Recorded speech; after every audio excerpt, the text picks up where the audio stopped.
Hello friends, நீ நான் காதல் என்ற எபிசோடில் என்ன நடக்கலாம் அப்படிங்கிறத பற்றி பார்க்கலாம். இன்றைக்கான எபிசோட்டும் ரொம்ப இன்ட்ரெஸ்டிங்கான எமோஷனல் எபிசோட் அப்படின்னே சொல்லலாம். அபி எப்படியாவது முரளியை உண்மையை சொல்ல வச்சிடணும்னு சொல்லி டாக்டர் கூட சேர்ந்து போராடிக்கிட்டு இருக்காங்க. அந்த நேரத்தில் ராகவும் அஞ்சலியும் அங்கே வந்துட்டதுனால உடனே டாக்டர்கிட்ட சொல்லி எந்த உண்மையும் சொல்லாத மாதிரி பண்ணிருங்க, ஏன்னா அதெல்லாம் அஞ்சலி அக்கா கேட்டாங்கன்னா ரொம்ப கஷ்டப்படுவாங்க அப்படின்னு சொல்லிட்டு மறுபடியும் அபி சொல்லிட்டாங்க. அதனால் டாக்டரும் இன்னொரு ஊசி போட்டு விட்டாங்க. அதனால் தூங்குற மாதிரி மாறிட்டாங்க. கரெக்டாக அந்த ரூமுக்குள்ளார ராகவும் அபியும் வராங்க. வந்ததுக்கப்புறம் பார்த்தோம் அப்படின்னா அஞ்சலி அப்படின்னு சொல்லிக்கிட்டு முரளி தூங்கிடுறாங்க. கடைசியில் இந்த ஆக்சிடென்ட் நடந்த விஷயமும் உடனே அபி தான் கொண்டு வந்து இங்கே சேர்த்தாங்கிற விஷயத்தை பற்றி பேசுகிறாங்க. அதனால் ராகவுக்கு அபி மேலே கோவம் வருது. இவ்வளோ ஆர்வமாக வந்து நீ முரளியை காப்பாற்றிருக்கியா அப்படிங்கிற மாதிரி. ஆனால் இதில் ட்விஸ்ட் என்னன்னா, முரளிக்கு வந்து ஏதோ கஷ்டம் வரும்போது கரெக்டாக ஒரு மெசேஜை போட்டு விட்டாங்க, இந்த மாதிரி ஹாஸ்பிட்டலில் இருக்க இந்த மாதிரி பிரச்சனைங்கிற விஷயத்த அஞ்சலி கிட்ட சொல்லிட்டாங்கிற விஷயம் தெரிஞ்சதுமே அதுக்கு வேற ராகவ் தனியாக கோவப்படுறாரு. இப்போ வீட்டுக்கு வந்ததுக்கப்புறம் சுந்தரி கிட்ட இந்த விஷயத்தை சொல்லி ஏதோ ஒரு பிளானோட தான் என்னை ஹாஸ்பிட்டலுக்கு வந்து அபி கூட்டிகிட்டு போயிருக்காங்க அப்படிங்கிற மாதிரி சொல்கிறாங்க. உடனே பார்த்தா நான் அபியும் ராகவும் சேர்ந்து வாழ விட மாட்டேன் அப்படின்னு வழக்கம் போல் அந்த மென்டல் டைலாக் இருக்குல்ல, அந்த மென்டல் டைலாக்கை முரளி பேசுகிறாங்க. சுந்தரி வந்து அதை கேட்டு சந்தோஷப்பட்டு இருக்காங்க.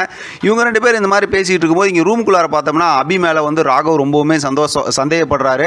ஏன்னா நீ இந்த மாதிரி எதுக்கு கூட்டிகிட்டு போன அப்படின்னு. அதுக்கு ஒரு காரணம் இருக்குது, ஆனால் அதை நான் சொல்ல மாட்டேன்னு பேசும்போது தான் இப்போ அந்த லெட்டர் விஷயம் பேச்சில் வருது. இப்போ லெட்டர் விஷயத்தை சொன்னதுமே அபி ரொம்ப எமோஷனல் ஆகிடுறாங்க. நான் போய் லெட்டர் எழுதி வச்சிருப்பேனான்னு சொல்லும்போது இப்போ தான் அந்த விஷயத்தை சொல்லி புரிய வச்சதுக்கப்புறம் ஒரு கட்டத்தில் அழுது, நான் டாக்டர்கிட்ட கூட்டிகிட்டு போனது இதுக்கு தான், அந்த மாதிரி ஊசி போட்டு அந்த உண்மையெல்லாம் தெரிஞ்சுக்கிறதுக்கு தான் கூட்டிகிட்டு போனேன் அப்படிங்கிற விஷயத்தை அபி சொல்கிறாங்க. அப்போ தான் ராகவ் வந்து கொஞ்சம் ரியலைஸ் பண்ணுறாரு.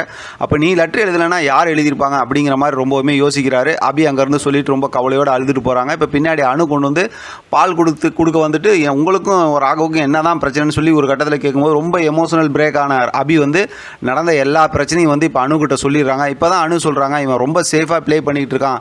ஒன்று இவனை பற்றி தெரிஞ்சவங்க யாராவது ஒரு உண்மையை சொல்லணும், இல்லாட்டி இவனே சொல்லணும் அப்படிங்கிற விஷயம். இவன் சொல்லணும் இல்லாட்டி யாராவது இவனை பற்றி தெரிஞ்சவங்க சொல்லணும்னு சொல்கிறாங்க.